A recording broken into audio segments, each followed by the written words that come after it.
love's hand today, sings Gautier in Swinburne's buoyant paraphrase.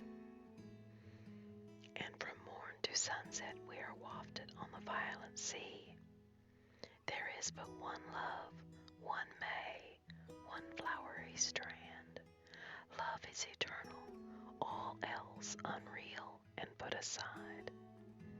The vision has an end. The scene changes, but we have gained something, the memory of a charm. As many poets, so many charms. There is the charm of evanescence, that which lends to supreme beauty and grace an aureole of pathos.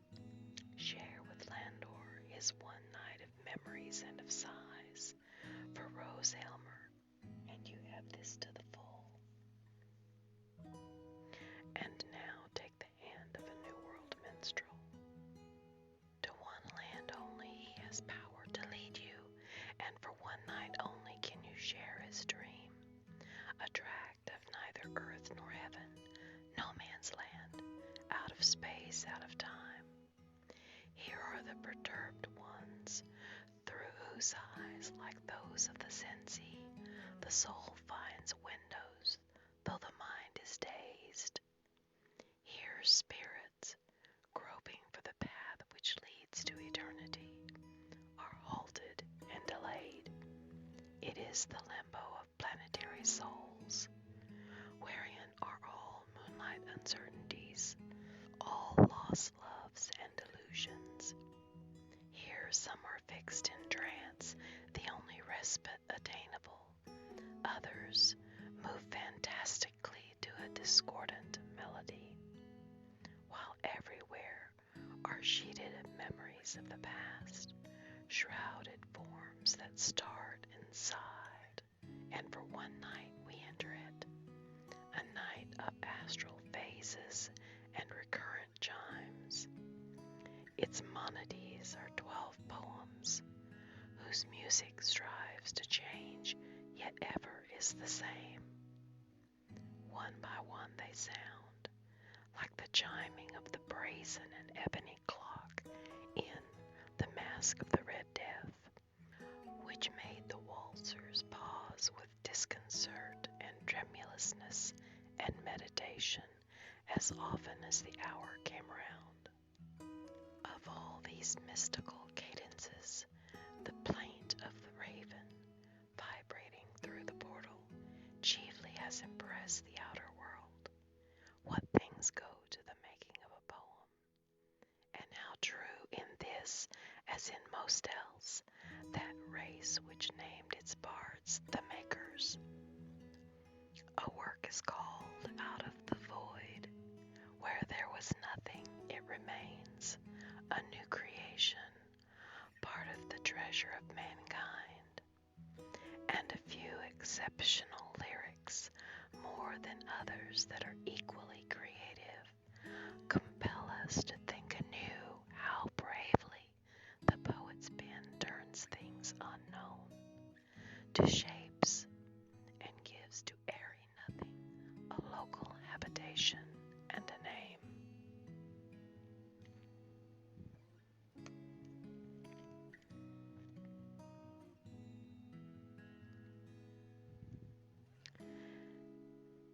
Each seems without a prototype, yet all fascinate us with elements wrested from the shadow of the supernatural. Now the highest imagination is concerned about the soul of things. It may or may not inspire the fantasy that peoples with images the interlunar vague. Still, one of these lyrics, in its smaller way, affects us with a sense of uniqueness, as surely as the sublimer works of a supernatural cast, Marlowe's Faustus, the Faust of Goethe, Manfred, or even those ethereal masterpieces, The Tempest and A Midsummer Night's Dream. More than one, while otherwise unique, has some burden or refrain which haunts the memory. once heard, never forgotten, like the tone of a rarely used but distinctive organ stop. Notable among them is Berger's Lenore, that ghostly and resonant ballad, the lure and foil of the translators. Few will deny that Coleridge's wondrous Rime of the Ancient Mariner stands at their very head. Les Juifs Errants would have claims had Beranger been a great poet, and, but for their remoteness from popular sympathy, The Lady of Shalott and The Blessed Damozel might be added to the list. It was given to Edgar Allan Poe to produce two lyrics, The Bells and The Raven, each of which, although perhaps of less beauty than those of Tennyson and Rossetti, is a unique eulaliam. While equally strange and imaginative, has not the universal quality that is a portion.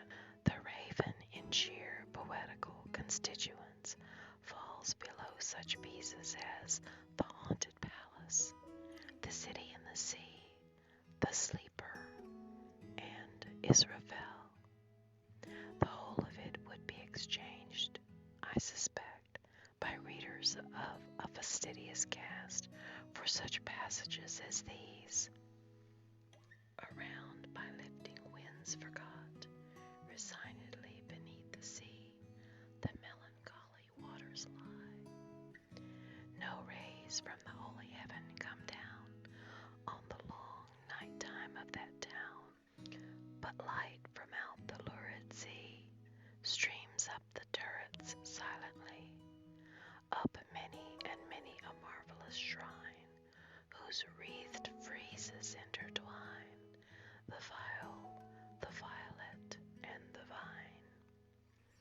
No swellings tell that winds may be upon some far-off happier sea, no heavings hint that winds have been on seas less hideously serene. It lacks the aerial melody of the poet, whose heartstrings are a lute, and they say the starry choir and the other listening things that Israfeli's fire is owing to that lyre by which he sits and sings, the trembling living wire of those unusual strings commends itself to the many and the few. I have said elsewhere that Poe's rarer productions seem to me those in which there is the appearance, at least, of spontaneity, in which he yields to his feelings, while dying falls in cadences most musical, most melancholy, come from him unawares. This is still my belief, and yet, upon a fresh study of this poem, it impresses me more than at any time since my boyhood. Close acquaintance tells in favor of every true work of art. Induce the man who neither knows art nor cares for it to examine some poem or painting, and how soon its force takes hold of you of the first good work by which his attention has been fairly caught.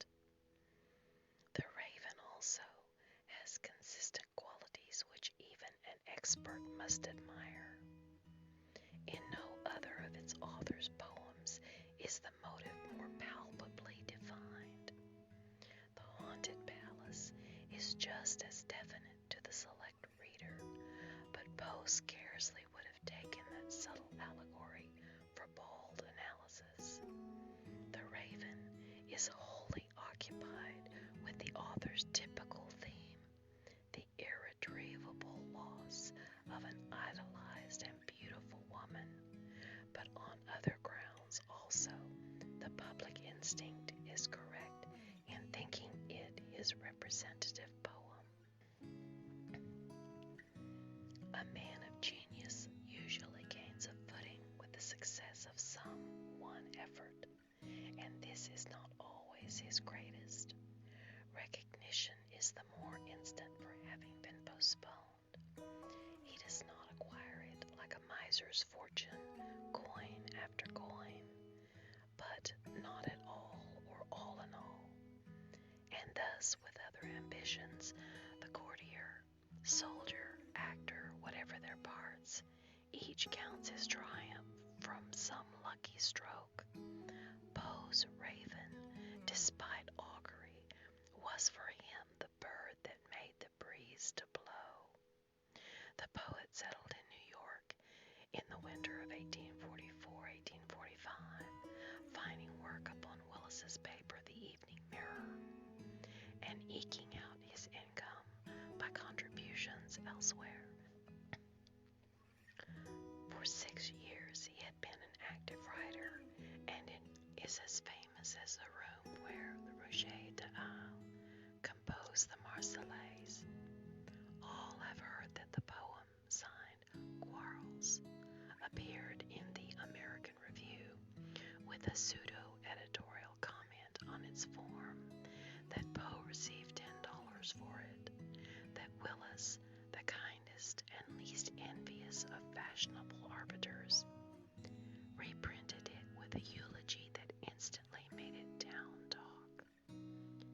All doubt of its authorship was dispelled when Poe recited it himself at a literary gathering, and for a time he was the most marked of American authors. The hit stimulated and encouraged him. Like another and prouder satirist, he too found something of summer even in the hum of insects. Sorrowfully enough, but 3 years elapsed, a period of influence, pride, anguish, yet always of imaginative or critical labor, before the final defeat, before the curtain dropped on a life that for him was in truth a drag, and he yielded to the conqueror worm. The American Review, a Whig journal, was a creditable magazine for the time, double-columned, printed on good paper with clear type, and illustrated by mezzotint portraits. Amid much matter below the present standard, it contained some that any editor would be glad to receive. The initial volume for 1845 has articles by Horace Greeley, Donald Mitchell, Walter Whitman, Marsh, Tuckerman, and Whipple. Ralph Hoyt's quaint poem, Old, appeared in this volume by Poe. The City and the Sea, The Valley of Unrest, and The Raven. 2 of these were built up, such was his way, from earlier studies, but the last named came out as if freshly composed, and almost as we have it now. The statement that it was not afterward revised is erroneous. 11 trifling changes from the magazine Raven and Other Poems, 1845, a book which the